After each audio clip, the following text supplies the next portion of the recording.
You're watching a Nova Video podcast. Corporate funding is provided by the following. Foundation funding is provided by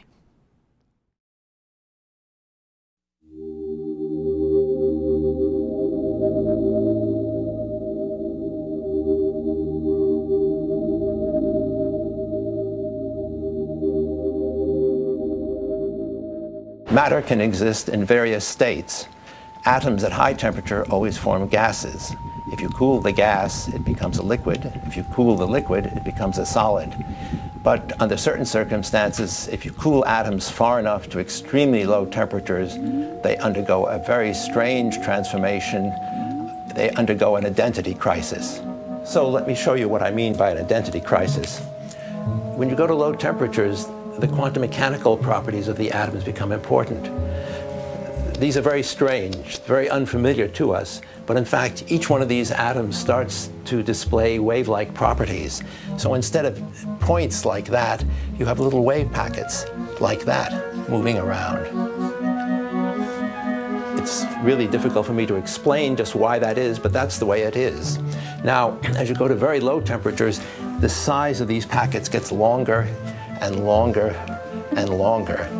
And then suddenly, if you get them cold enough, they start overlapping. And when they overlap, the system behaves not like individual particles, but particles which have lost their identity. They all think they're everywhere.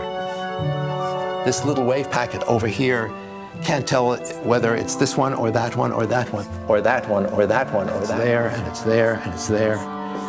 They're all in one great big quantum state. They're all overlapping. They're all doing the same thing. And what they're doing, to a good approximation, is they're simply sitting at rest. This Bose-Einstein condensate is very difficult to imagine or to visualize. I can imagine what it's like to be an atom running around gaily, freely, bouncing into things, sometimes going fast, sometimes going slow. But on the Bose condensate, I'm everywhere at once. I've lost my identity. I don't know who I am anymore. I'm at rest, and all the other atoms around at rest, but they're not other atoms around. We're all just one great big quantum system. There's nothing else like that in physics, and certainly not in human experience. So just to think about this causes me wonder and confusion.